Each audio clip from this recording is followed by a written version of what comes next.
आवाज़ क्लियर है? एक तो गले का भी मसला है, थोड़ा स्पीकर। अभी आवाज़ बेहतर है? कल की बातें याद है कुछ कुछ? कंपनी लॉ सिलेबस में कितने एरियाज हैं?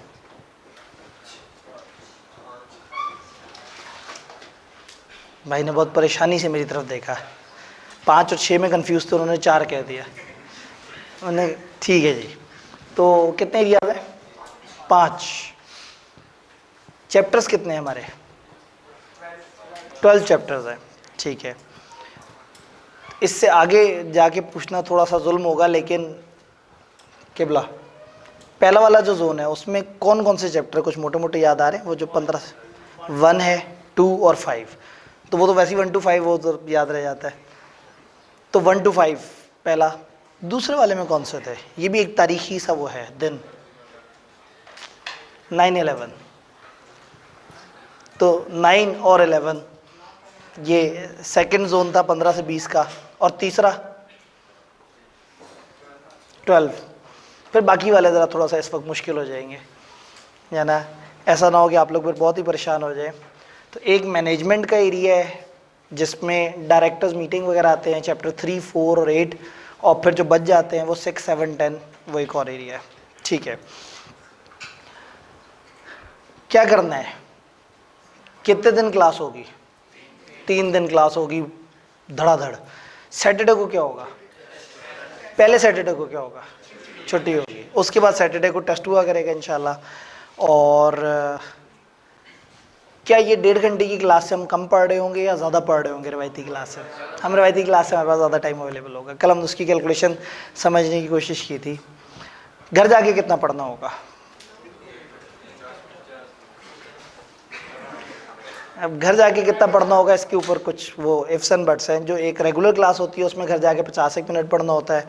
ये थोड़ी सी बड़ी और भारी क्लास हो हो सकता है घर जाके आपको ज़्यादा देर पढ़ना पड़ जाए, लेकिन चूंकि आपने लिखना नहीं है तो पढ़ने का टाइम आपका ज़्यादा नहीं लगेगा। लिखना कब है? फ्राइडे पे। एक दफ़ा फ्राइडे पे बैठ के सारा लिख लिया, लिखते लिखते आधा याद हो जाना है, और सैटरडे को टेस्ट दे के आराम से फिर मंडे तक ईजी, कोई टेंशन नहीं कमती लॉ की। कमती लॉ के प्रॉब्लम्स क्या हैं? इतना आसान है कि फेल हो जाता है, और रट्टा नहीं लगता, टेस्टिंग थोड़ी सी टेक्निकल है, रिटेन नहीं होता।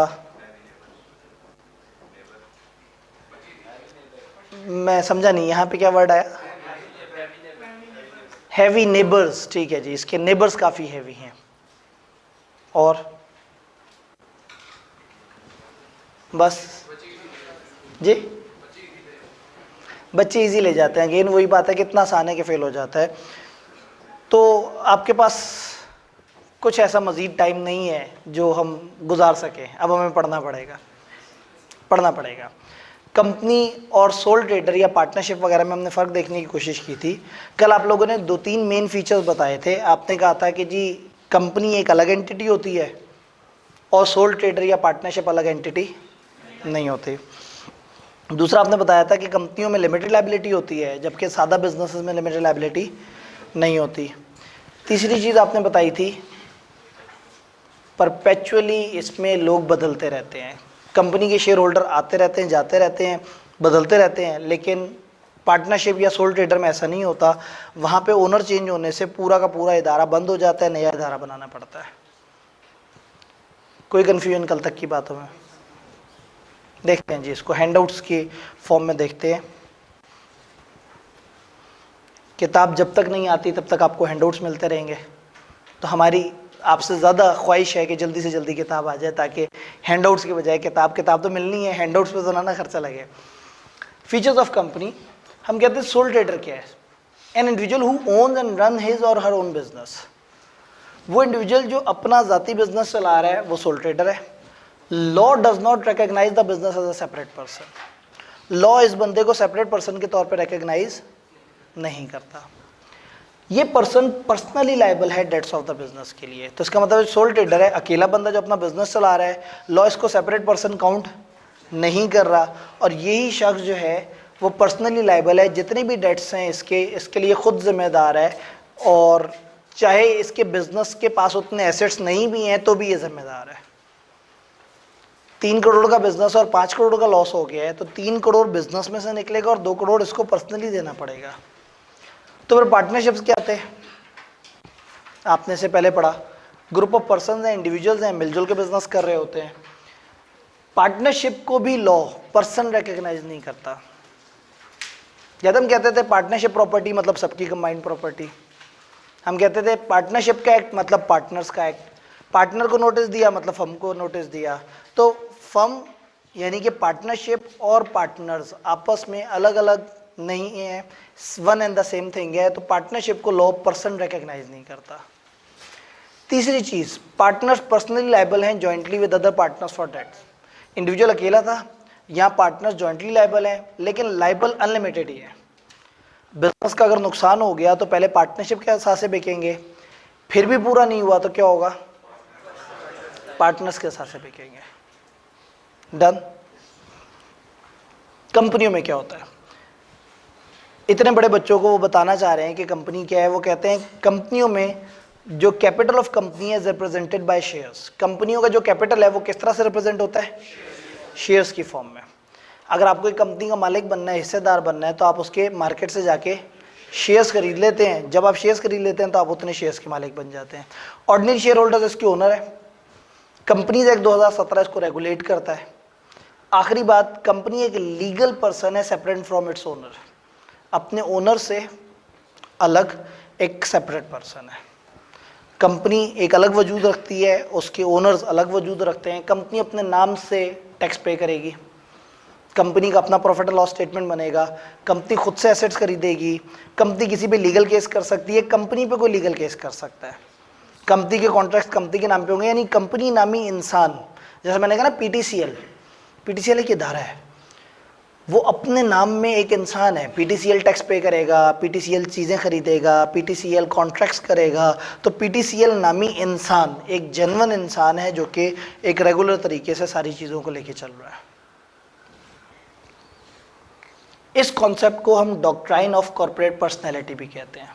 समटाइम लॉ में कुछ टेक्निकल जार्गन्स आते हैं, उसको जहन में रख लेना चाहिए, एमसीक्यू पॉइंट ऑफ व्यू से समटाइम्स बड़े इंपॉर्टेंट होते हैं। डॉक्ट्राइन कहते हैं कानून को, लॉ को। तो डॉक्ट्राइन ऑफ कॉर्पोरेट पर्सनैलिटी का मतलब है कि कंपनी की अपनी पर्सनैलिटी होती है, इस चीज़ का कानून। डॉक्ट्राइन ऑफ कॉर्पोरेट पर्सनैलिटी की कंपनी एक अलग कॉर्पोरेट वजूद रखती है, इस रूल को हम कहते हैं doctrine of corporate personality. Done.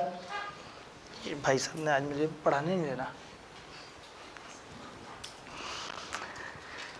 Companies चलती कैसे हैं, कंपनी के डायरेक्टर चलाते हैं। मेरा नहीं ख्याल कि हमें इस चीज़ पर डिस्कशन करनी चाहिए कि कंपनी बनती कैसे है, कंपनी बनाते हुए शेयर कैपिटल क्या होता है, या थोड़ा सा कर लें, थोड़ा सा कर लेते हैं, ठीक है। उसके लिए हमें एक तकलीफ दे प्रोसेस करना पड़ेगा, याद है 500 साल का इंतज़ार करेंगे।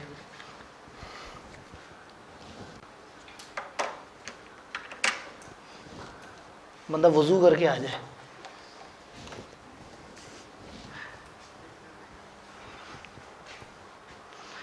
इसकी सेशन भर इतनी ट्रेनिंग कराएंगे कि सीधा हो जाएगा, तेज हो जाएगा।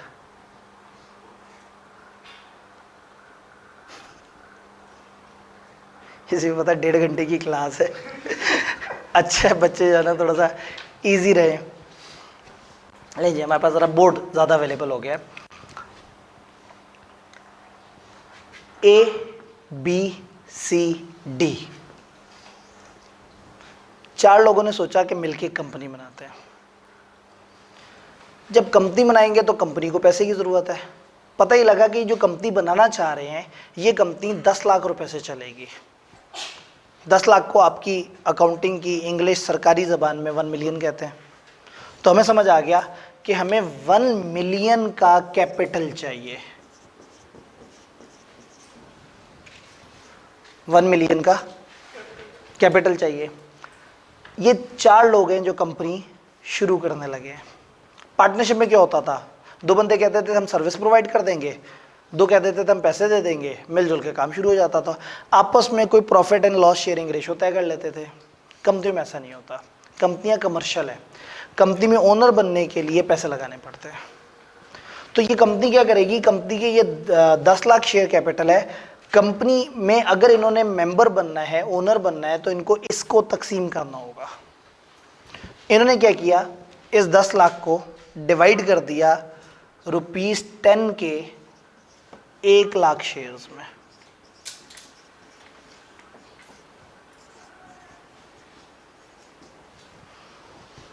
उन्होंने कह दिया ये 10 लाख नहीं है, ये 1 लाख शेयर्स हैं और हर शेयर कितने का है, 10 रुपए का। तो अब जिसने कंपनी में जितना जितना मालिक बनना है वो उतने उतने शेयर खरीद ले। ये भाई साहब के पास जो है वो 1 लाख पड़ा हुआ था, इन्होंने 50,000 शेयर्स खरीद लिए 10 रुपए के हिसाब से, 5 लाख इन्होंने इन्वेस्ट कर दिया। ये भाई साहब ने 2 लाख इन्वेस्ट किया, इनको 20,000 शेयर्स मिल गए। इन्होंने 2 लाख इन्वेस्ट किया, इनको 20,000 शेयर मिल गए। ये बेचारे के पास 1 लाख था, इसने 10,000 शेयर्स खरीद लिए। तो अलग अलग डिनोमिनेशन में इन लोगों ने इन्वेस्टमेंट कर दी। और 1 लाख कंपनी में मेंबर बनने के लिए कम से कम 1 शेयर लेना पड़ता है। अगर ये 1 शेयर भी ले लेते तो मेंबर बन जाते। तो ज़्यादा शेयर क्यों ले रहे हैं, ताकि कंपनी में उतना हिस्सा हो। अब ये कंपनी जो 1 लाख शेयर्स से चल रही है, 1 लाख शेयर्स में ये वाले भाई साहब के पास 50% हिस्सा है, आधे शेयर्स इसके पास है। इसके पास कितने, 20%, 10%। अब क्या होगा, अब ये लोग मिल के कंपनी बनाएंगे। ये सारे पैसे उठा के इन्होंने एक बॉक्स में डाले।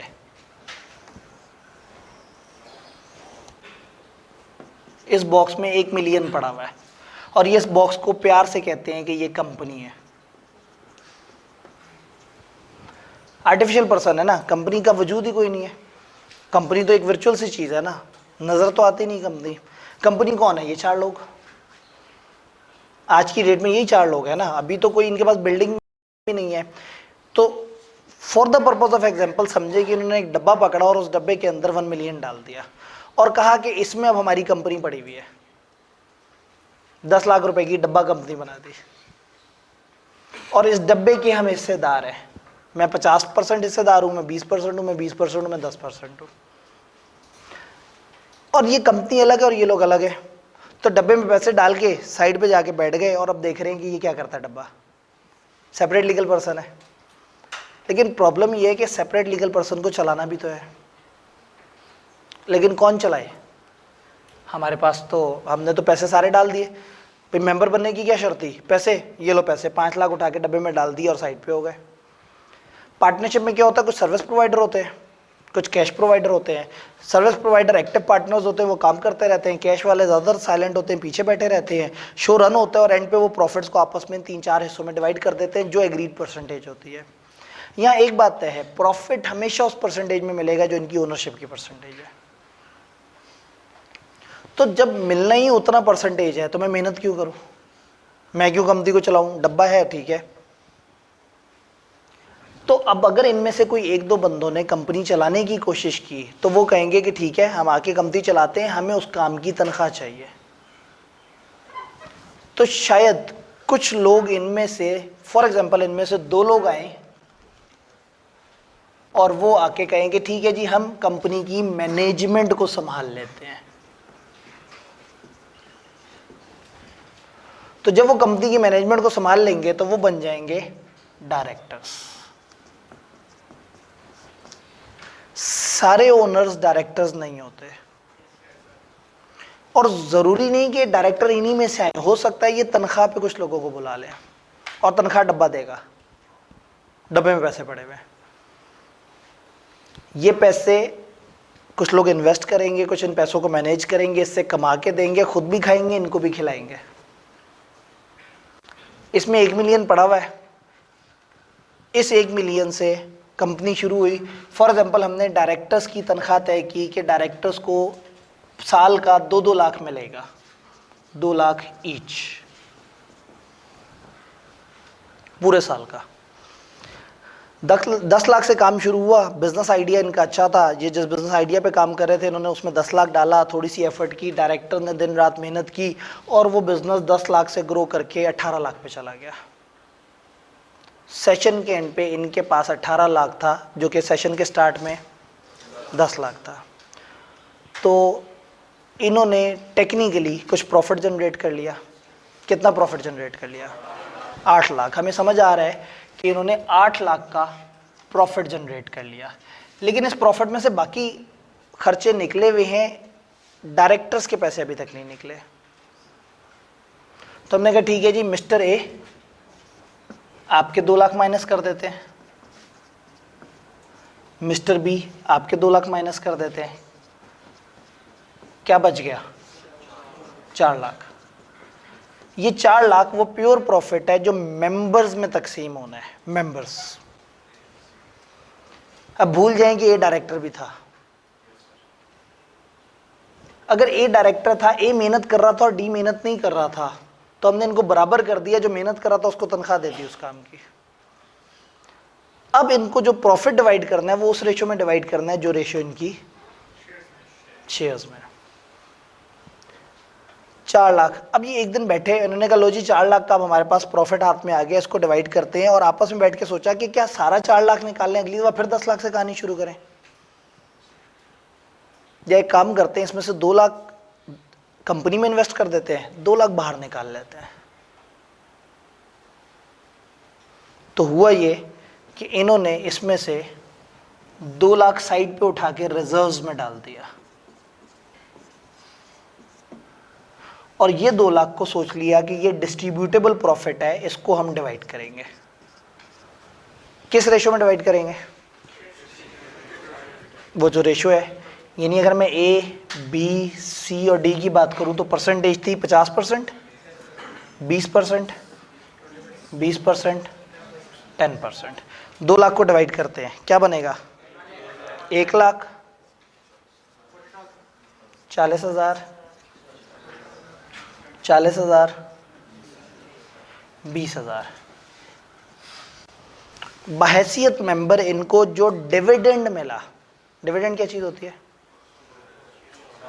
जो कंपनी अपने प्रॉफिट्स का हिस्सा डिवाइड कर रही होती है लोगों में, उसको डिविडेंड कहते हैं। तो इन लोगों को जो डिविडेंड मिला वो 1 लाख, 40,000, 40,000 और 20,000। ए और बी को एक्स्ट्रा भी कुछ मिला, लेकिन अब उसका इधर हम जिक्र नहीं करेंगे, ये ओनर्स के जिक्र हो रहा है, वो मैनेजमेंट वाले हैं। वो ए भी ना होते, एक्स वाई होते, जी होते, जो भी होते, वो तो हमने उन्हें पैसे देने थे। तो इसका मतलब ये है कि कंपनी अलग चीज़ है और कंपनी की चलाने वाले अलग है। कंपनी के ओनर्स हैं वो 4, वो चाहे तो काम करें कंपनी में, चाहे तो ना करें। अगर वो कुछ नहीं करेंगे तो उनको जितना बच गया हुआ प्रॉफिट में से, जितना आपने सोचा हुआ है डिवाइड करना, उसका शेयर मिल जाएगा।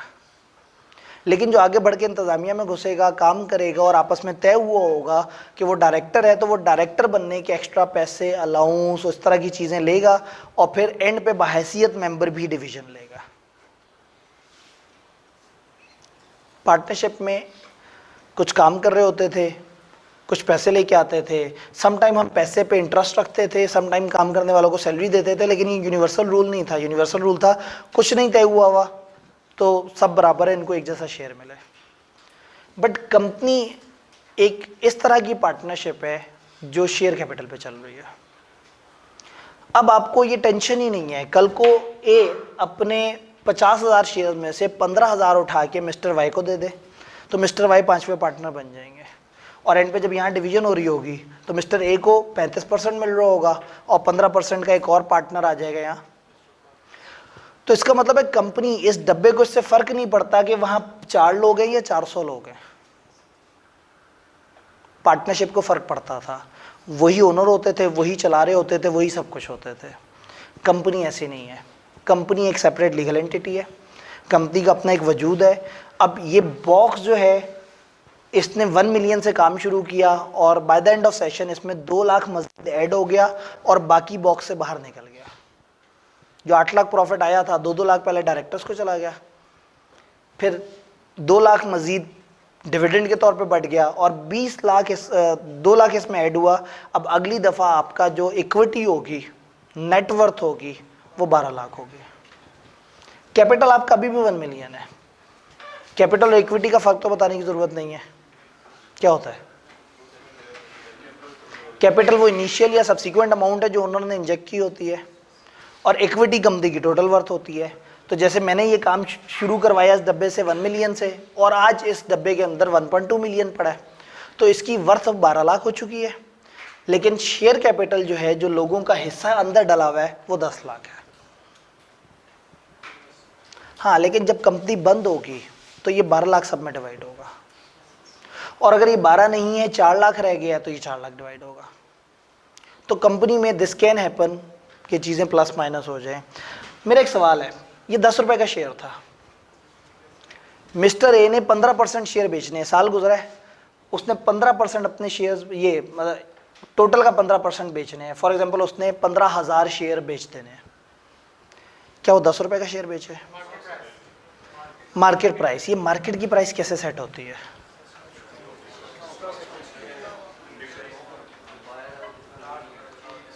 बायर उसके लिए कितना? भाई मैं आपको बटवे में से 10 रुपए का नोट निकाल के दिखाऊं कि इस पे 10 रुपए लिखा हुआ है, आप इसके कितने रुपए देंगे इस 10 रुपए को खरीदने के लिए?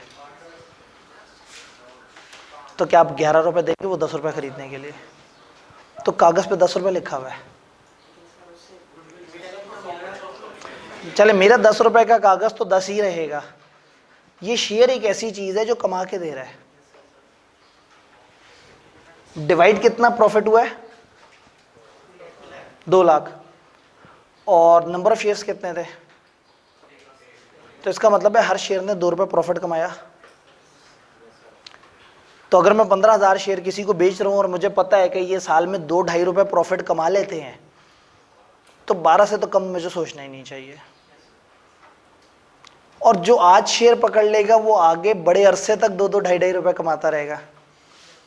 तो गेम अब मार्केट की होनी चाहिए कि एक बायर, एक सियाना बायर उस शेयर को कितने में खरीदना चाह रहा है। मैं उसे कहूँगा यार कंपनी देखो तो सही, पहले ही साल में 10 का 18 हो गया, रिजर्व्स बढ़ गए हैं।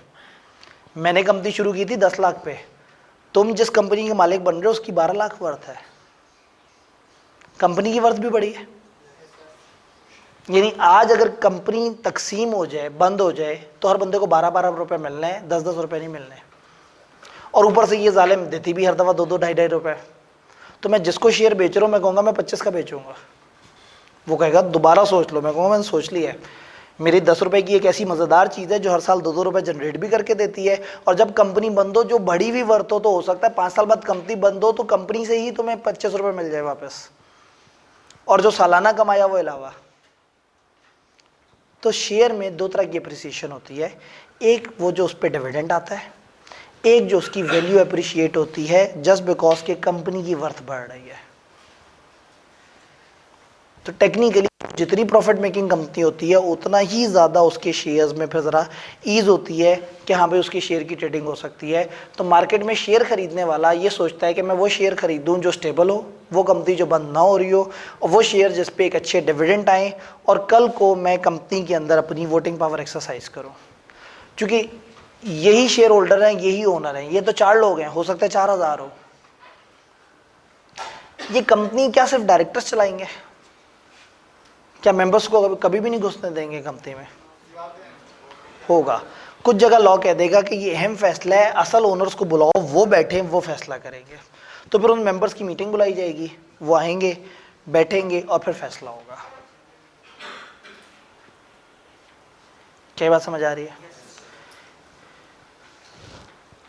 ये कंपनी चल रही है, चलते चलते चलते 50 लाख तक पहुंच गई और बहुत अच्छी चल रही है और हर दफ़ा अच्छे प्रॉफिट्स कमा रही है। अचानक से इनको नज़र आता है कि अगर इस वक्त हम ये 4 करोड़ का प्रोजेक्ट लगा लेना तो हम सालाना 3-3 करोड़ प्रॉफिट कमा सकते हैं।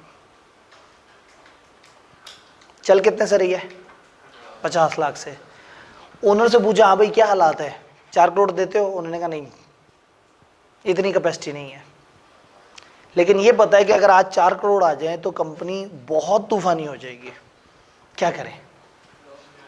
लोगों को मार्केट में आवाज़ लगा दे, अखबार में इश्तिहार दे देंगे हमारी ये बड़ी अच्छी चलती हुई कंपनी है, हम 4 करोड़ का प्रोजेक्ट लगाना चाह रहे हैं, ये प्रोजेक्ट है, ये उसके फ़ायदे हैं, आओ और हमारी कंपनी में इन्वेस्ट करो।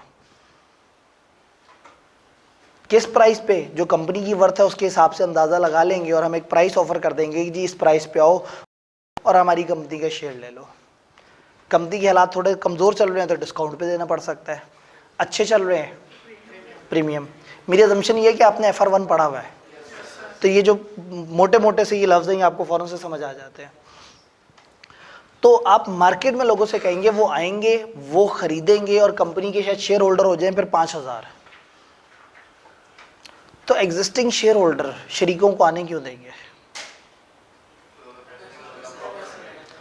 ज़्यादा पैसा आएगा, क्या ज़्यादा बारिश होती है तो ज़्यादा पानी आता है, तो ज़्यादा पैसा आएगा तो ज़्यादा प्रॉफिट होगा। जब ज़्यादा प्रॉफिट होगा तो एक बड़े प्रॉफिट का जो शेयर मिलेगा वो बढ़ा हुआ शेयर होगा। और अभी जो नए लोग आ रहे हैं तो आप कंपनी की जो इस वक्त वर्थ बता रहे हैं वो तो आप कहेंगे ये हमारी वर्थ है। तुम लोग जो आ रहे हो तो तुम 4 करोड़ लेके आ रहे हो, तो उनको हो सकता है आप फेस वैल्यू पे शेयर दें। तो लोग आएंगे, कंपनी में इन्वेस्ट करेंगे, कंपनी उन पैसे को लगाएगी और कंपनी चला। तो एक चीज़ हमें समझ आ गई, ओनर चंद ऐसे अजनबी लोग हैं जिनको अक्सर डब्बा जाके कह रहे हैं हाँ भाई पैसे हैं आपके पास, हाँ भाई आज आपकी ज़रूरत है, ज़रा आ जाना, किसी दिन टाइम निकाल के बैठना, ये फैसला करना है। इसका मतलब है ये डब्बा उन लोगों को बहुत दूर समझता है और ये डब्बा इनको बहुत करीब समझता है क्योंकि ये इस डब्बे को चला रहे हैं। तो रियल टाइम में होता ये है कि कंपनी की मैनेजमेंट कंपनी के डायरेक्टर्स और अदर ऑफिसर्स चला रहे होते हैं और कंपनी के ज़्यादातर डे टू डे अफेयर्स का फैसला ये कर रहे होते हैं। कुछ अहम फैसलों के लिए मेंबर्स को बुलाया जाता है, उनकी मीटिंग होती है और वो डिफाइन करते हैं कि ये काम कैसे होना चाहिए, ये काम कैसे होना चाहिए। तो ओवरऑल कहानी समझ आ रही है? ओवरऑल कहानी यही है कि कंपनी शेयर कैपिटल पे चलती है, तो कंपनी में ओनर बनने का तरीका सिर्फ एक है कि शेयर खरीद लो। डायरेक्टर बनने से आप कंपनी के मालिक नहीं बनते, आप सिर्फ एक ऐसे शख्स हैं जो काम कर रहा है और उसको उस काम करने के पैसे मिल रहे हैं। डायरेक्टर ओनर्स में से भी हो सकते हैं, ओनर से हट के भी हो सकते हैं। कंपनी के बारे में आप काफ़ी कुछ जानते हैं, मोटी मोटी मैंने डिस्कशन भी कर दी है, अब हम चीज़ों को थोड़ा आगे बढ़ा सकते हैं। जी जी, जब नए शेयर इशू करेंगे तो फिर क्या होगा कि आपको नया शेयर कैपिटल चाहिए होगा और कंपनी की आज जो वर्थ है, जैसे इस वक्त कैपिटल है कंपनी का 1 मिलियन, तो ये बड़े सियाने हो सकते हैं कि ये नए शेयर इशू करने से पहले ही अपने शेयर की फेस वैल्यू बढ़ा दें। आपको पता है जो फेस वैल्यू 10 रुपये होती है, ये आपको बस समझाने के लिए कहा जाता है कि ये हमेशा 10 होती है, ये ज़्यादा कम हो सकती है। एक कॉमन प्रैक्टिस है कि 10 रुपये का शेयर चलता है। अभी भी बहुत सारी कंपनी हैं जिनके शेयर की फेस वैल्यू 100 भी है, 500 भी है, 1000 भी है। यूनिलीवर का 1000 का शेयर था जिस वक्त उसका बायबैक हो रहा था। तो फेस वैल्यू, चूँकि जब बिगनर बच्चा होता है तो बजाय इसके कि वो बार बार अजीब अजीब सा सोचे तो उसे कहते हैं 10 रुपये का शेयर होता है।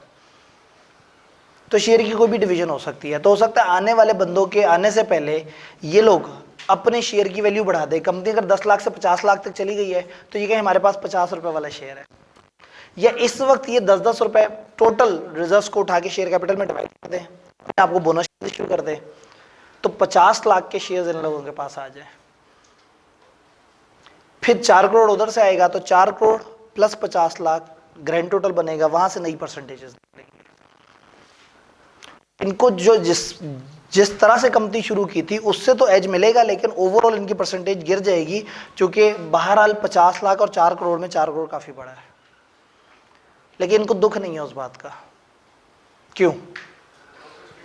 इनकी छोटी परसेंटेज बड़े प्रॉफिट की मल्टीप्लाई होकर बहुत बेहतर हो जाएगी।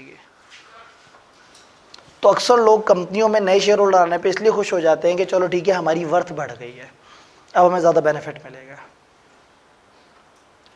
जी, इस सारे प्रोसेस, इस सारी बात से रिलेटेड कोई सवाल, कोई कन्फ्यूजन? क्या चीज़? उनकी इन्फ्लुएंस कम हो जाएगी। इसका मतलब क्या है? देखिए, इस डब्बे ने पहले इनसे जाके पूछा था कि हाँ भाई आप बताओ, ये इनका डिसीजन है कि नए शेयर्स की तरफ जाएं या ना जाएं। अगर ये कहते नहीं ठीक है भाई हम अपनी खुद ही से कंपनी चलाएंगे और हम इसी के मालिक रहेंगे, तो ठीक है अपनी कंपनी चलाते रहे, उसमें इन्फ्लुएंस वो करते रहे और ये कंपनी हर दफ़ा 3, 4, 5, 6 लाख रुपए प्रॉफिट कमाती रहेगी। तो इस टाइम पे आप देखिए कि आपने कंपनी को बहुत बड़े लेवल पे ग्रो करना है या छोटे स्केल पे चलाते रहना है। दैट्स वाई फिर कंपनियों के अलग अलग स्केल होते हैं। ज़्यादातर कंपनियां प्राइवेट कंपनी के तौर पे शुरू होती हैं। फिर जब आपको लगता है कि नहीं अब इसमें हमें और लोगों को बुलाना चाहिए, इसके स्केल को अप करना चाहिए, तो आप उसको पब्लिक कंपनी बना देते हैं। जब आप कहते हैं कि हम स्टॉक एक्सचेंज पे ऑफर करें, ज़्यादा से ज़्यादा लोग आएँ हमारी कंपनी में इन्वेस्ट करें, तो आप उसको पब्लिक के एडवांस लेवल पे ले जाते हैं, लिस्टेड। पढ़े हुए नहीं सारे लफ्ज़? ठीक है, बातें समझ आ रही हैं? कोई confusion?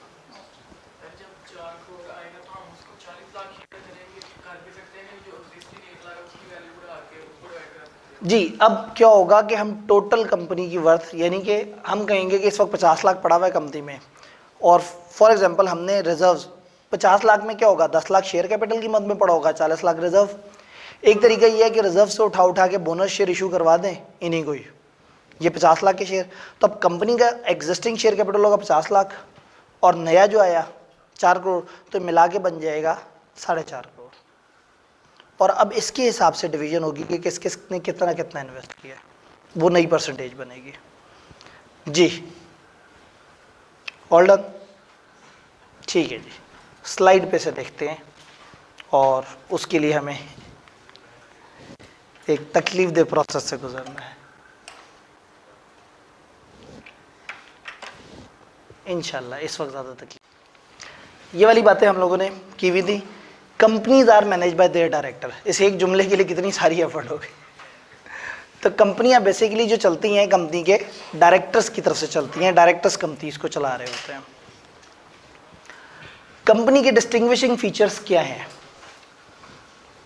Separate legal personality, limited liability और ट्रांसफर ऑफ ओनरशिप। वही 3 बातें जो हम बड़े अरसे से पढ़ते आ रहे हैं। जस्ट एक दफ़ा ऐसे देख के इस चीज़ को साइड पे करते हैं कि F7 लेवल पे इस चीज़ को बार बार देखना पढ़ना बहुत ज़्यादा ज़रूरी नहीं है, क्योंकि दिस इज एज्यूम्ड कि आपको separate legal personality. Company can enter into contract with other person, company own its own assets, company is personally liable to pay tax. वो कह रहे हैं कंपनी एक सेपरेट लीगल पर्सन है, वो अपने सारे काम खुद करती है, वो मेहनती है, वो सारी चीज़ें अपने तरीके से मैनेज करती है, अपने नाम पे करती है। तो कंपनी एक इंसान है, कंपनी टैक्स देती है, कंपनी बेईमानी करती है, कंपनी फ्रॉड करती है, कंपनी अच्छी सिटीज़न है, कंपनी हमसायों का ख्याल करती है, मतलब कंपनी इज़ अ पर्सन। और कंपनी के जो चलाने वाले ओनर्स हैं वो अलग से साइड पे हैं, उनको कलेक्टिवली अब कंपनी नहीं कहेंगे, कंपनी उस बॉक्स को हम कह रहे हैं। Company is a virtual name जो हमने एक इदारे को दे दी है। कंपनी की हमने पढ़ा लिमिटेड लायबिलिटी होती है। लिमिटेड लायबिलिटी यानी कि ओनर्स की liability debts of the company की के लिए लिमिटेड होती है उतनी अमाउंट तक जितना उन्होंने पैसा डाला था।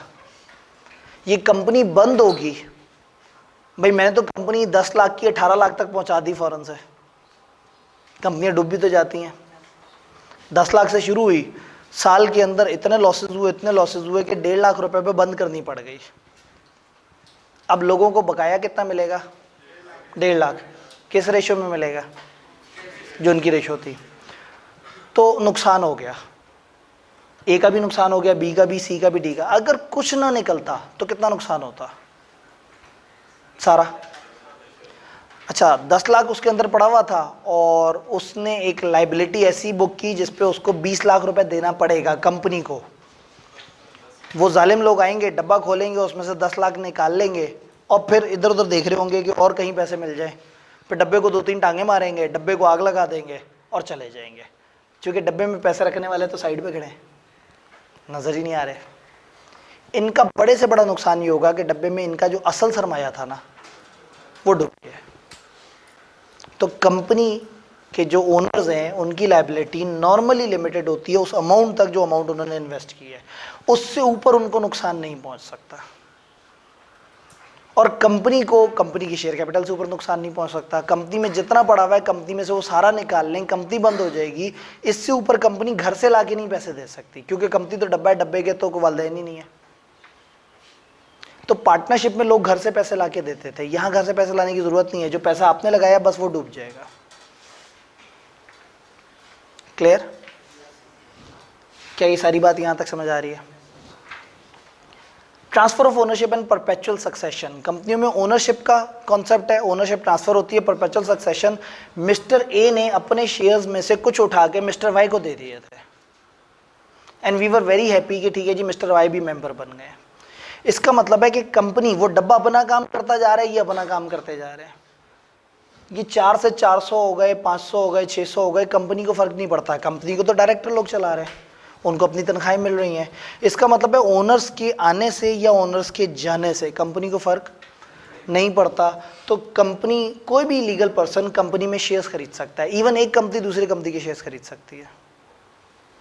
देन हम ये कहते हैं कि शेयर होल्डर्स अपने शेयर, अपनी ओनरशिप किसी और को ट्रांसफ़र करना चाहे तो कर सकते हैं। पार्टनरशिप में ऐसा नहीं होता कि कभी भी एक पार्टनर चला गया और उसकी जगह कोई और बंदा आ गया।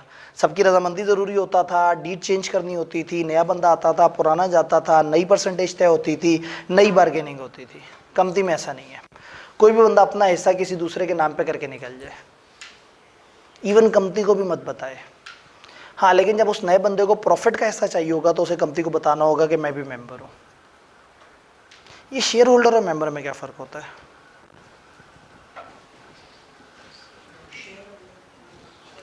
शेयर होल्डर शेयर्स रखते हैं और मेंबर्स मेंबर होता है।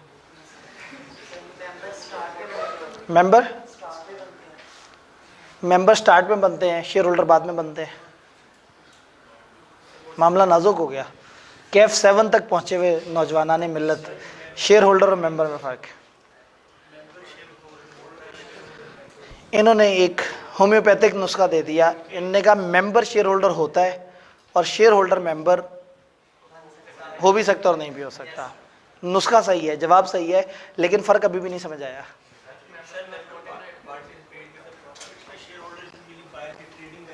शेयर होल्डर नॉर्मली ट्रेडिंग कर रहा होता है, जबकि मेंबर प्रॉफिट्स में पार्टिसिपेट करता है। ये जुमला अच्छा लगा जी। मेंबर शेयर होल्डर,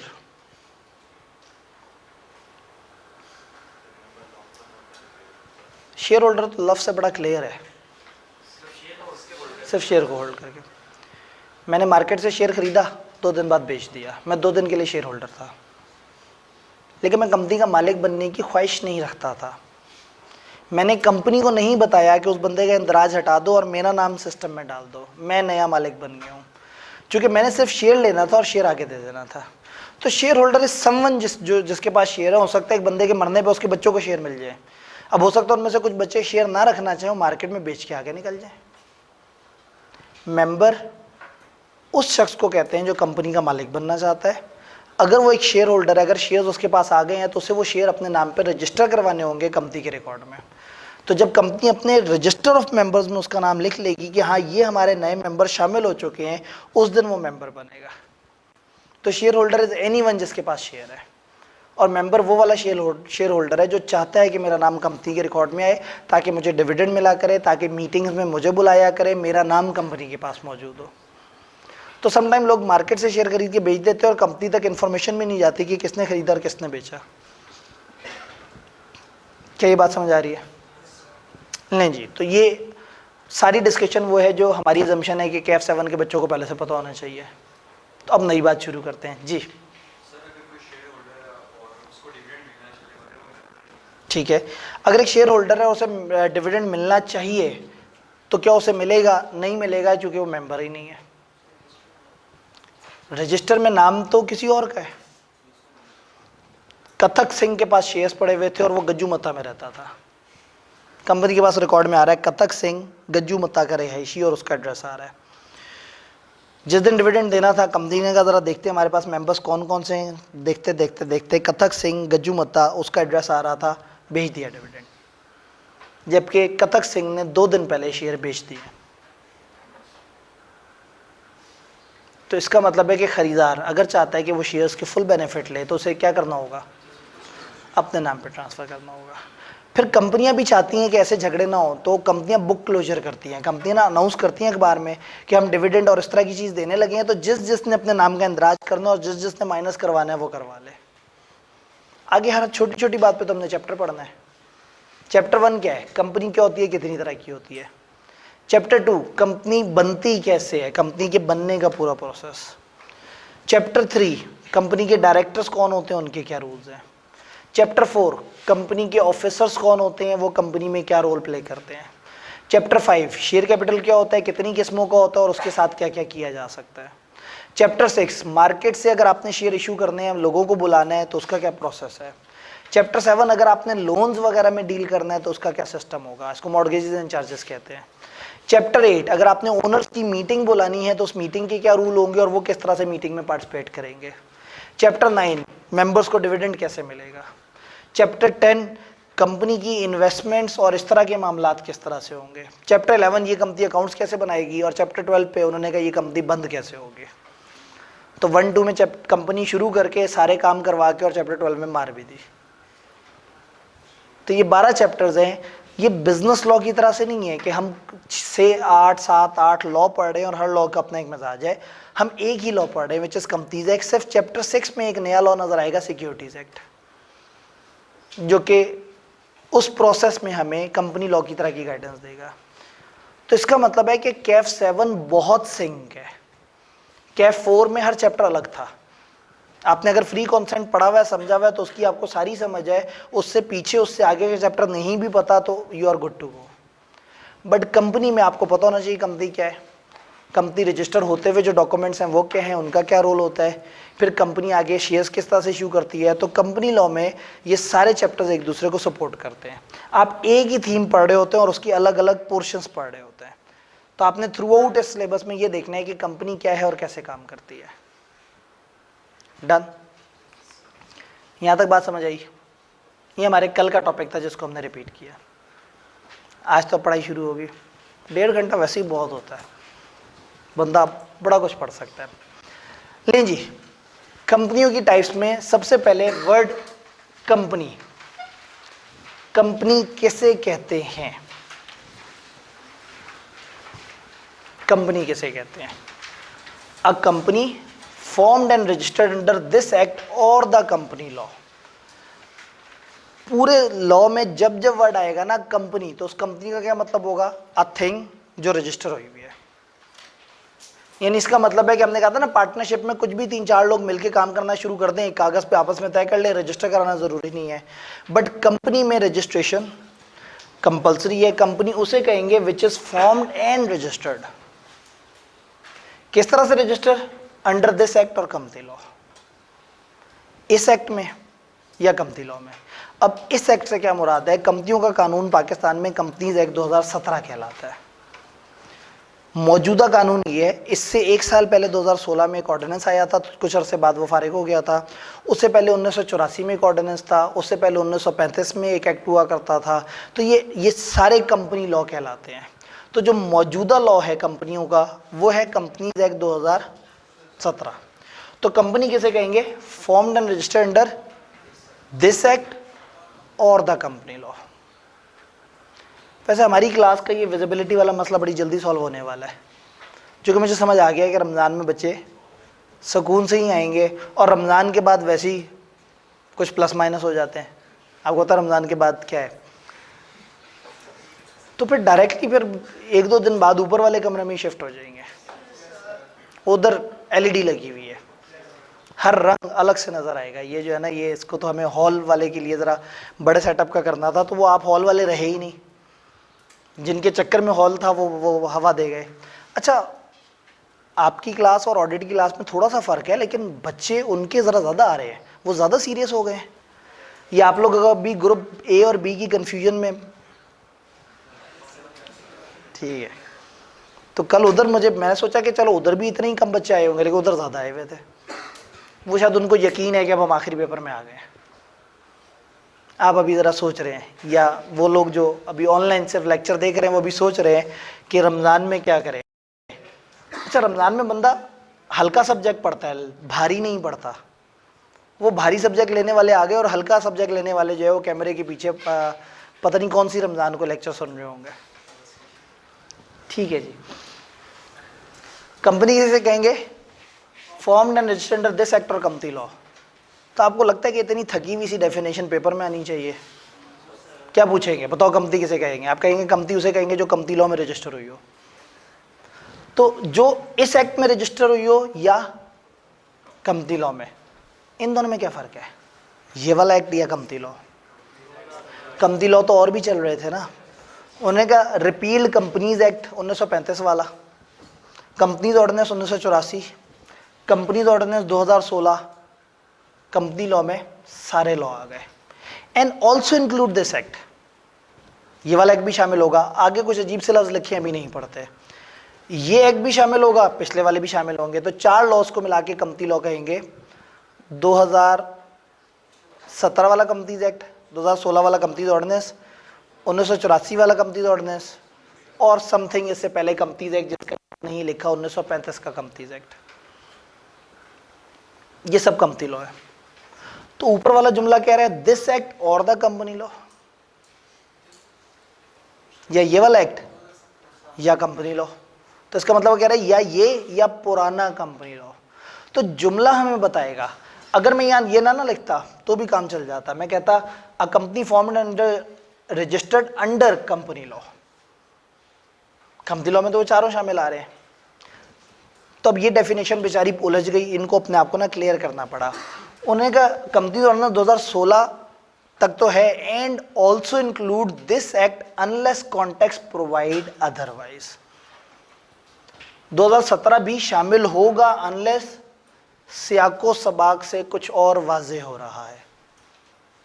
पता नहीं वो जुमला ज्यादा मुश्किल था या जो मैंने बोला वो ज्यादा मुश्किल था। कंपनी लॉ, कंपनी लॉ में वो 3 हमेशा आएंगे, 1935, 1984, 2016। और ये वाला भी आएगा अगर कॉन्टेक्स्ट में कुछ और बात नहीं लिखी। यानी अगर जुमला इस तरह से, अगर कोई कहता है पुराना कंपनी लॉ, तो समझ जाएं कि मौजूदा का जिक्र नहीं हो रहा। और अगर खाली लिखा है कि कंपनी लॉ, तो सब। तो ऊपर के जुमले का कॉन्टेक्स्ट क्या समझ आ रहा है?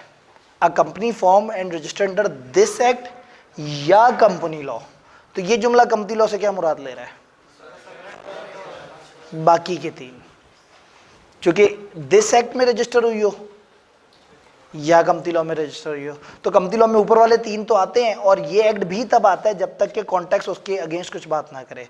तो एक अजीब सी डेफिनेशन दी है। बेसिकली कंपनी लॉ 4 लॉ को कहते हैं, कंपनीज एक्ट 1 लॉ को कहते हैं। कंपनी लॉ ज़्यादातर चारों को कंबाइन कहेंगे, लेकिन अगर कहीं वर्ड कंपनीज एक्ट भी लिखा हुआ है और कंपनी लॉ भी लिखा हुआ है तो फिर कंपनी लॉ को पूरा नहीं पढ़ेंगे, उसको सिर्फ पुराने वाले लॉ समझेंगे। तो ये दोनों जगह बस सिर्फ एक फालतू सी डिस्कशन है। अब डेफिनेशन पे आते हैं।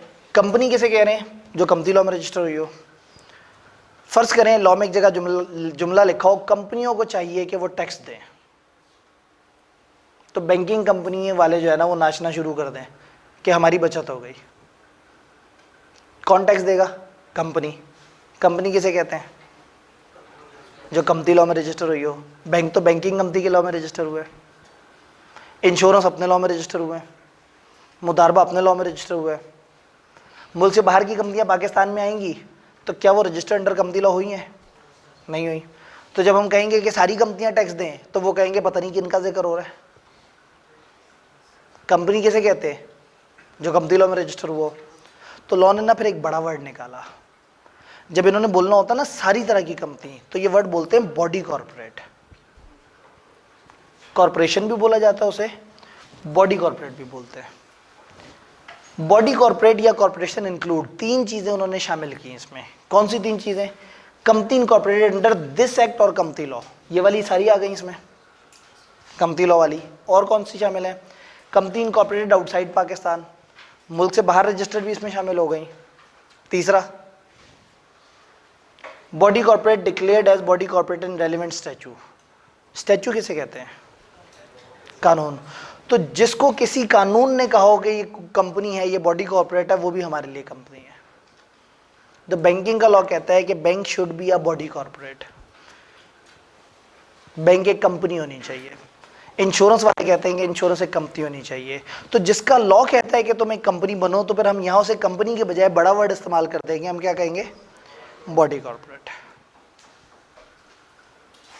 डन। तो कंपनी एक छोटा वर्ड है, कंपनी लॉ में रजिस्टर्ड सेटअप को हम कंपनी कहेंगे, और बॉडी कॉर्पोरेट बड़ा वर्ड है। इसका मतलब है सारी तरह की कंपनियां। 3 तरह की कौन सी कंपनियां? कंपनी लॉ वाली सारी कंपनियां, मुल्क से बाहर वाली सारी कंपनियां, और किसी और कानून की भी पाकिस्तान में कोई और कंपनी जिसको वो कानून कंपनी कहता है। तो अब जब लॉ ने कहना होगा ना ऑल टाइप ऑफ कंपनीज, तो लॉ कंपनी नहीं बोलेगा, क्या बोलेगा? Body corporate. ये पता लग गया कि इसमें शामिल क्या है? 2 चीजें इसमें शामिल नहीं है, डज नॉट इंक्लूड।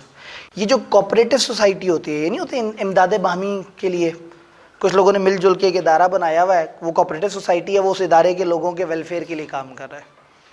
तो अगर कोई कोऑपरेटिव सोसाइटी है तो वो इस बॉडी कॉर्पोरेट में शामिल नहीं है। उसके अलावा वो इदारा शामिल नहीं है जिसको मिनिस्टर नोटिफाई कर दे, रेलिवेंट मिनिस्टर कह दे बस खबरदार कल से इस इदारे को हम लोगों ने कंपनी नहीं कहना, तो हम उसे कंपनी कहना छोड़ देंगे। तो कल को अगर वज़ीर जो है फाइनेंस मिनिस्टर वो नोटिफिकेशन जारी कर दे कि जी इंश्योरेंस कल से कंपनी कोई नहीं कहेगा, तो फिर हम उसे कंपनी नहीं कहेंगे।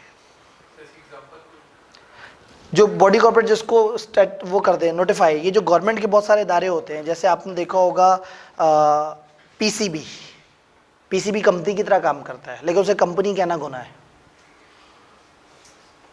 सब कुछ कंपनी वाला है, स्टॉक एक्सचेंज सब कुछ एक प्रॉपर कंपनी वाला है, लेकिन आप उसको अब एक डिफरेंट सेटअप की तरह से काउंट करते हैं। आई कैप मेंबर्स होते हैं, डायरेक्टर्स होते हैं, पैसे होते हैं, मेंबर्स तक नहीं आते, ठीक है, उस डब्बे में पड़े रहते हैं। उस डब्बे को कोई आग भी नहीं लगा रहा, उसमें से निकाल भी नहीं रहा कि वो डब्बा खोले, किसी टाइम पे वाइंड अप हो, वो पैसे डिवाइड हो जाए। तो कहने का मतलब है कि बहुत सारे ऐसे इदारे होते हैं जो दिखने में कंपनी जैसे होते हैं, लेकिन गवर्नमेंट नहीं चाहती कि उन्हें कंपनी का स्टेटस दिया जाए, तो उसको वो नोटिफाई कर देते हैं कि खबरदार इसको आपने नहीं कहना। तो अब बॉडी कॉर्पोरेट में 3 चीज़ें शामिल हैं और 2 चीज़ें शामिल नहीं है। 3 चीज़ें कौन सी शामिल हैं? कंपनी लॉ वाली कंपनियाँ, मुल्क से बाहर वाली कंपनियाँ, किसी और लॉ वाली कोई और कंपनी, जैसे बैंक, इंश्योरेंस हमने कहा, जिनका लॉ उन्हें कंपनी कहता है। और 2 चीज़ें शामिल नहीं, कौन सी?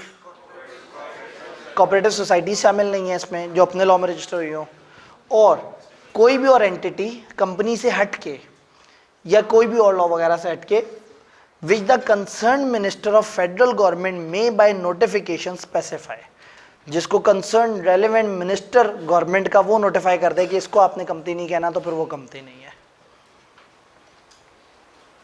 डन? यहां तक कोई कंफ्यूजन, कोई परेशानी? तो ये हम लोगों ने बॉडी कॉर्पोरेट कंपनी इसकी डेफिनेशन पढ़ने की कोशिश की, और ऑब्वियसली इतना कम तो नहीं पढ़ना होता ना। कंपनियों की टाइप बचपन से आप सुनते आ रहे हैं, अचानक से इन्हें याद आया कि फॉरेन कंपनी बता दें किसे कहते हैं, किसे कहना चाहिए फॉरेन कंपनी? अभी पीछे हमने बॉडी कॉर्पोरेट में बाहर की कंपनियां भी शामिल की थी, वो वाली कंपनी जो मुल्क से बाहर इनकॉर्पोरेट हुई हो। तो फिर हम पाकिस्तान के लॉ में उसको क्यों पढ़ रहे हैं? भाई कुस्तुनतुनिया में कंपनी रजिस्टर हुई हुई है, मेरा उससे क्या ताल्लुक, मैं क्यों पढ़ूँ उसे? अगर वो कंपनी ऑपरेशंस कर रही है पाकिस्तान में, तो इसका मतलब है कि फॉरेन कंपनी से मुराद वो कंपनी जो रजिस्टर तो बाहर हुई है लेकिन पाकिस्तान में किसी तरीके से ऑपरेट कर रही है। कोई भी कंपनी या बॉडी कॉर्पोरेट जो इनकॉर्पोरेट हुई है outside Pakistan, which has a place of business, हाँ जी ये जल्जला है या ट्रक गुजर रहा है या ये हिल रहा है, हैंगिंग ऑब्जेक्ट से पता लगता है, वो तार इतनी ज़ोर से नहीं हिल रही, ठीक है। चलें, इल्म की दरसगाह में ज़्यादा अच्छी बात है, एमी निकलते हुए भागते हुए जो है वो उससे बेहतर है कि वो आए कि हाँ भाई तालीम हासिल करते करते जो है ना जी, ऊपर से रोज़ेदार और पढ़ भी कम दिल और है, ठीक है। तो जन्नत फिर दोस्त तक के लेवल पे पहुंच गए ना, सारे बेंचमार्क्स पूरे हो गए। एक रोज़ेदार जो घर से पढ़ने की नीयत से निकला और क्लास में पढ़ भी रहा था, निकलते तो बहुत सारे लोग हैं, ये देखें ना, ये कैमरे वाले घर से निकले होंगे, रास्ते में कहीं रह गए, अब घर बैठ के बाद में वीडियो पे देखेंगे। तो कोई भी कंपनी या बॉडी कॉर्पोरेट जो मुल्क से बाहर रजिस्टर हुई है, has a place of business और लाइजोन ऑफिस इन पाकिस्तान, या पाकिस्तान में प्लेस ऑफ बिजनेस हो या कोई कोऑर्डिनेशन ऑफिस हो, वेदर बाय इटसेल्फ या खुद हो या थ्रू एन एजेंट या एक एजेंट के थ्रू हो, फिजिकली भी हो सकते हैं और इलेक्ट्रॉनिक मोड में भी हो सकते हैं। तो बाहर की कंपनी जो बाहर रजिस्टर हुई है और वो पाकिस्तान में ब्रांच ऑफिस के थ्रू, एजेंट के थ्रू, ऑनलाइन, फिजिकल, किसी भी तरीके से पाकिस्तान में अगर वो ऑपरेट कर रही है तो वो हमारे लिए फॉरेन कंपनी है। Conduct any business activity in Pakistan in any other manner as may be specified. उन्होंने कहा या तो ये हो या जिस भी और तरीके से बता दिया जाए कि जो जो ये काम कर रहा होगा वो पाकिस्तान में। चैप्टर 1 जालिम में बहुत सारी डेफिनेशन है। कंपनी लॉ में उतनी डेफिनेशंस आपको नहीं मिलती जितनी बिजनेस लॉ में, अगर आप चैप्टर 1 को गौर से ना देखें। चैप्टर 1 चूंकि इंट्रोडक्शन है, चैप्टर 1 आपको अलग अलग तरह की कंपनी और ये चीज़ें समझा रहा है, तो चैप्टर 1 में थोड़ी सी डेफिनेशन ज़्यादा है। तो क्या कंपनी समझ आ रही है, बॉडी कॉर्पोरेट समझ आ रही है, फॉरेन कंपनी समझ आई है? तो इससे पहले कि हम ये 3 तरह की कंपनियां देखें, मैं वो 2 तरह की कंपनियां दिखा दूं जो आपने बहुत दफ़ा सुनी हुई हैं, प्राइवेट और पब्लिक। कौन बताएगा प्राइवेट कौन सी होती है? जिसमें मेंबर्स लिमिटेड हो और जिसमें शेयर्स ज़्यादा ना बांट रहे हो, खुल्लम खुल्ला ना बांटे जाएं,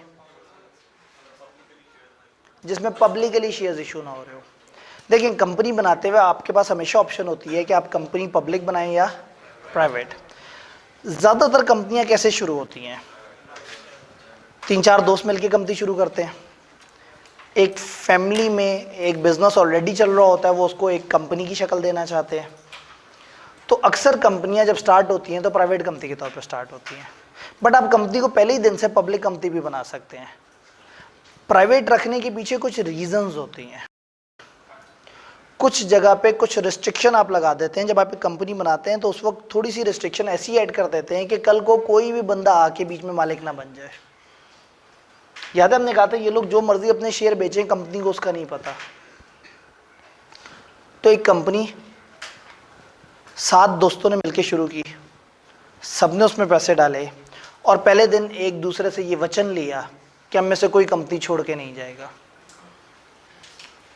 3-4 साल तक बड़ा ज़बरदस्त चलता रहा, कंपनी ने एबनॉर्मल प्रॉफिट कमाए और इस कंपनी में 7 बराबर के हिस्सेदार वो 7 दोस्त हैं जिन्होंने एक दूसरे से ये वचन लिया हुआ है कि वो कंपनी छोड़ के नहीं जाएंगे। One fine good day 4 members ने अपने शेयर एक सेठ को बेचे और चले गए, क्योंकि सेठ ने बहुत ज़्यादा पैसे दिए थे। उससे अगले दिन बकाया 3 मेंबर जब कंपनी में बैठने आए तो वहाँ सेठ टांग पे टांग रख के बैठा हुआ था और रिवॉल्विंग चेयर को गोल गोल घुमा रहा था। मैंने कहा हाँ जी कौन लोग हैं आप? मैंने कहा जी हम मालिक होते हैं। उन्होंने कहा हुआ करते थे, अब आधे से ज़्यादा शेयर्स मेरे पास है। अब कंपनी का हर फैसला वो सेठ ले रहा है। इन्होंने अपने हाथों से जिस कंपनी को परवान चढ़ाया, अब इन्हीं की आंखों के सामने वो कंपनी तबाह हो रही है जस्ट बिकॉज कि इन्होंने अपने दोस्तों से सिर्फ वचन लिया था और वो उन्होंने वचन तोड़ दिया। तो पक्का वाला वचन लेना चाहिए था। तो पक्का वाला वचन कैसा होता है? लीगल बाइंडिंग, रजिस्टर्ड या इस तरह की चीज़ें। तो हुआ ये कि बजाय इसके कि वो उनसे पक्का वादा लेते, उन्होंने कंपनी बनाई ही ऐसी जिसमें ये हरकत हो ही ना। उन्होंने बना ली प्राइवेट कंपनी। अभी प्राइवेट कंपनी में क्या होता है? प्राइवेट कंपनी में ना आप 3 रिस्ट्रिक्शंस लगा लेते हैं। कंपनी कम से कम 2 मेंबर से रजिस्टर हो सकती है प्राइवेट कंपनी, और इसमें 3 फीचर्स होते हैं। इसके मैक्सिमम नंबर ऑफ मेंबर्स 50 तक होते हैं, 50 से ज़्यादा इसके मेंबर्स नहीं हो सकते। पहली चीज़ हमें समझ आई। दूसरा, right to transfer share by its members को रिस्ट्रिक्ट कर देते हैं। प्राइवेट कंपनी वो है जो रिस्ट्रिक्ट कर दे मैक्सिमम नंबर ऑफ मेंबर्स को 50 पे, और शेयर ट्रांसफर अपने मेंबर्स की तरफ से उसके ऊपर रिस्ट्रिक्शन लगा दे। यानी कि प्राइवेट कंपनी के मेंबर्स बगैर बाकियों से पूछे अपने शेयर बेच भी नहीं सकते। तो वो जो 4 दोस्त उस सेठ को बेचने लगे थे वो नहीं बेच सकते थे जब तक कि अपने बाकी मेंबर से ना पूछ लें। और अगर बाकी मेंबर कहते हैं कि हम तुम्हारे शेयर खरीद लेंगे तो वो मजबूरन उन्हीं को बेचते हैं। तो कंपनी ही वो रजिस्टर कराई जो किसी बंदे को आराम से शेयर भी ना बेच सके। तीसरा, invitation of subscription from general public for shares. ये जो हमने नहीं कहा था कि आप मार्केट में अखबार में इश्तिहार दे देंगे और 4 करोड़ रुपया आ जाएगा, तो प्राइवेट कंपनी पे ये भी रिस्ट्रिक्शन है कि वो ये हरकत नहीं कर सकती। तो प्राइवेट कंपनी कहेंगे एक ऐसे सेटअप को जो कम से कम 2 बंदों से शुरू होता है। इसमें 3 रिस्ट्रिक्शंस है। रिस्ट्रिक्शन नंबर 1, 50 से ज़्यादा मेंबर्स नहीं होंगे। इसमें आपने एम्प्लॉयज़ काउंट नहीं करने, मेंबर्स काउंट करने हैं। अगर जॉइंट मेंबर्स हो, कई दफ़ा 2-3 लोगों ने मिलकर शेयर लिया हुआ होता है, वो सिंगल टाइम काउंट होता है। तो 50 से ऊपर नहीं जाना मेंबर्स में। नंबर 2, शेयर होल्डर्स मेंबर्स के पास शेयर ट्रांसफ़र करने की फ्री ऑप्शन नहीं है, उनके ऊपर रिस्ट्रिक्शन है। तीसरी रिस्ट्रिक्शन क्या है? पब्लिक सब्सक्रिप्शन के लिए लोगों को नहीं बुला सकते, लोगों को आवाज़ देके नहीं कह सकते ओ हमारी कंपनी के शेयर्स ट्रेड हो रहे हैं, आप आके हमारे शेयर्स खरीद लो। डन। ये है प्राइवेट कंपनी। तो पब्लिक कंपनी की बड़ी खूबसूरत सी डेफिनेशन है, a company which is not a private company. जो प्राइवेट नहीं होगी वो पब्लिक होगी। प्राइवेट कंपनी पे 3 रेस्ट्रिक्शंस हैं। कौन सी 3? सीलों में तो याद करना पड़ेगा ना, कौन सी 3? शेयर ट्रांसफर नहीं कर सकते आराम से, 50 से ज़्यादा मेंबर्स नहीं हो सकते, पब्लिक को इनवाइट नहीं कर सकते शेयर सब्सक्राइब करने के लिए, जनरल पब्लिक सब्सक्रिप्शन इनवाइट नहीं कर सकते, लोगों को खुल्लम खुल्ला दावत नहीं दे सकते कि और हमारे शेयर्स खरीदो। ये 3 रेस्ट्रिक्शन जो डाल दे अपने आर्टिकल्स में, अपने रिकॉर्ड्स में, वो प्राइवेट कंपनी है। और जिसमें ये 3 रेस्ट्रिक्शंस ना हो वो पब्लिक कंपनी है। अगर ये रूल्स चेंज करने हैं तो फिर क्या होगा, आपको अपनी कैटेगरी चेंज करनी पड़ेगी। तो फिर कुछ रूल्स हम पढ़ेंगे आगे जाके कि आप अपने डॉक्यूमेंट्स को कितने % मेजॉरिटी से चेंज कर सकते हैं, वो चेंज करके आप अपना स्टेटस प्राइवेट से पब्लिक पे ला सकते हैं। ये इसका ये मतलब नहीं कि एक प्राइवेट कंपनी बनी तो सारी ज़िंदगी उसका कुछ नहीं हो सकता। प्राइवेट कंपनी आगे चल के पब्लिक कंपनी बन सकती है। ज़्यादातर कंपनियां अगर जिन पैसों से बिजनेस कर रही हैं और उनका बिजनेस सही चल रहा है तो वो कभी भी शरीकों को बीच में नहीं लेके आते। जब बहुत बड़ा बिजनेस नज़र आए, बहुत बड़ी अपॉर्चुनिटी नज़र आए, आपके पास पैसा बिल्कुल ख़त्म हो गया हो, तो मजबूरन फिर आप पब्लिक या लिस्टेड की तरफ जाते हैं कि ठीक है अब ज़्यादा लोगों को बुला लेते हैं। और एक दफ़ा जब ज़्यादा हो जाते हैं तो फिर वो ज़्यादा ही चल रही होती है, फिर दोबारा कम होना मुश्किल हो जाता है। तो ज़्यादातर कंपनियां बनती प्राइवेट हैं, आगे जाके ज़रूरत पड़ने पे पब्लिक हो जाती हैं। पब्लिक के अंदर 2 कैटेगरीज हैं, लिस्टेड और अनलिस्टेड। ये क्या होता है? जो स्टॉक एक्सचेंज पे जिसके शेयर ट्रेड हो रहे हैं वो लिस्टेड है, और जिसके स्टॉक एक्सचेंज पे नहीं हो रहे, इसका मतलब है जिसके शेयर स्टॉक एक्सचेंज पे ट्रेड हो सकते हो वो लिस्टेड है। इसका मतलब है जिसने ये परमिशन ले ली हो कि उसके स्टॉक एक्सचेंज पे शेयर ट्रेड हो सकते हैं, इसका मतलब ये है कि जो स्टॉक एक्सचेंज से रजिस्टर हो वो लिस्टेड कंपनी है। एक ऐसी कंपनी जिसकी सिक्योरिटी स्टॉक एक्सचेंज पे लिस्टेड हो, स्टॉक एक्सचेंज से वो रजिस्टर हो और वो स्टॉक एक्सचेंज पे ट्रेड हो सकती हो, वो लिस्टेड बन जाएगी। और जिसकी सिक्योरिटी स्टॉक एक्सचेंज में ट्रेड नहीं हो सकती वो अनलिस्टेड। प्राइवेट कंपनी की भी एक स्पेशल फॉर्म है, single member company, SMC, single member. Single member का क्या मतलब है? एक ही मेंबर। एक ऐसी कंपनी जिसका एक ही मेंबर हो वो क्या कहलाएगी? Single member company. यानी कि 100% शेयर एक ही बंदे के पास। प्राइवेट कंपनी की एक एक्सट्रीम फॉर्म ये है कि आप 2 से नहीं, आप एक ही बंदे से कंपनी बना ले, सारे के सारे शेयर्स आपके अपने नाम। तो जब एक सोल ट्रेडर है क्यों बनाएगा कंपनी? लिमिटेड लायबिलिटी लेने के लिए। अगर एक सोल ट्रेडर और बिजनेस कर रहा है, उसको ये डर है कि कल को मेरा नुकसान ना हो जाए बड़ा, तो वो अपने ही नाम पे सिंगल मेंबर कंपनी रजिस्टर करवा ले। तो कंपनियों की ये चंद कैटेगरीज हम लोगों ने पढ़ी हैं। कहानियाँ भी ख़त्म नहीं हुई, बहुत सारी तरह की कैटेगरीज हमने मज़ीद भी पढ़नी है। अब बताएं, थोड़ा सा और पढ़ने का मूड है? मुझे यस की आवाज़ ज़ोर से सुनाई दी। हाँ जी, साथ साथ याद तो करना नहीं, और कुछ बातें पुरानी भी हैं। ये आज पहला वर्किंग पढ़ने वाला दिन है, अभी वार्म अप हो रहे हैं, ठीक है जी। तो मैं भी बहुत ज़्यादा जुल्म नहीं करना चाहता। तो आज हम लोगों ने पहले इंट्रोडक्शन पढ़ा, आपको हैंडआउट्स मिले होंगे, आपको नहीं मिले? आप देर से आए थे या पैसे ख़त्म हो गए थे? ठीक, हैंडआउट ख़त्म हो गए थे, ठीक है जी। कोई और किसी के पास एक्स्ट्रा हैंडआउट्स अगर पड़े हुए हो? यहाँ कितने लोगों को नहीं मिले?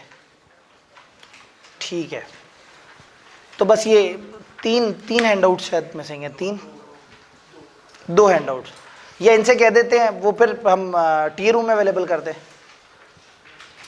यहाँ तक आप जब तक लाएंगे ये जा चुके होंगे, ठीक है। तो क्वालिटी इंश्योरेंस डिपार्टमेंट में जाके आपने कहना है साडा हक ऐथे रख, तो वो आज के हैंडआउट जो है ना, वो जालिम शुरू हुए हैं तो एंड तक कॉपी कराते गए हैं। किसी एंटरप्रेन्योर का ख्याल कर लो, कोई खर्चा होता है। चलें जी,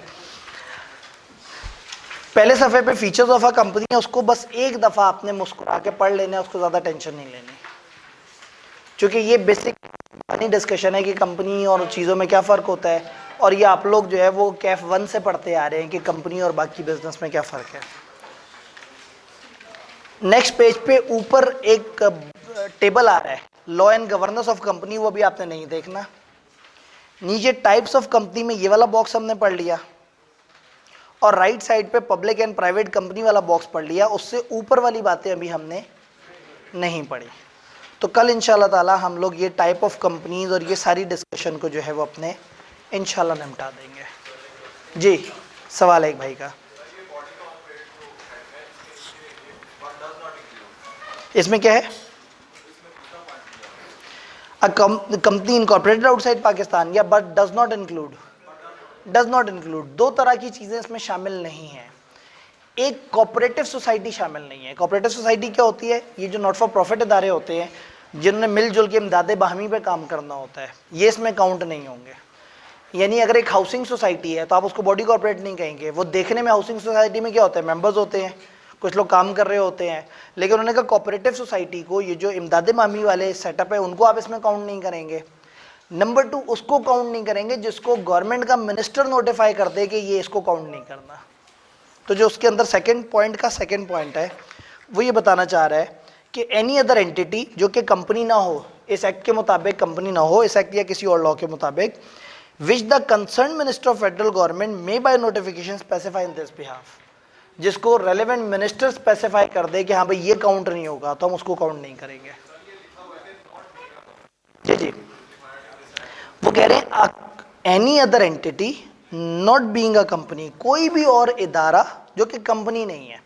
कंपनी को तो हमने कह दिया वो शामिल है, तो हम कह रहे हैं कंपनी के अलावा कोई इदारा जिसको नोटिफाई कर दिया जाए कि आप नहीं कहलाएंगे बॉडी कॉर्पोरेट, वो फिर नहीं कहलाएगा। जी, नॉट फॉर प्रॉफिट ऑर्गेनाइजेशन भी, या जिसको गवर्नमेंट कहते हैं, जैसे मैंने एग्जांपल दी कि आईकैप है, पीसीबी है, कुछ ऐसे इदारे होते हैं जिसको गवर्नमेंट कहते हैं कि आपने इनको काउंट नहीं करना, तो वो फिर इसमें काउंट नहीं होंगे। तो कल हम लोगों ने टाइप्स ऑफ कंपनी खत्म करते हुए एक मैथमेटिकल कॉन्सेप्ट देखना है, होल्डिंग और सब्सिडरी कंपनी, कि वो क्या होती है। आप लोगों ने अकाउंटिंग में उसे समझा हुआ है, लेकिन यहाँ हम उसको मैथमेटिकली थोड़ा सा और ज़्यादा डिटेल में देखेंगे। तो इंशाल्लाह ताला कल हमारा ये टाइप ऑफ कंपनीज वाला पोर्शन कवर हो जाएगा। तो आपको समझ आ गया कि क्या क्या नहीं पढ़ना बीच में। ठीक है जी, क्वालिटी एश्योरेंस से फिर आपने हैंड आउट ले लेना है। इंशाल्लाह मिलते हैं।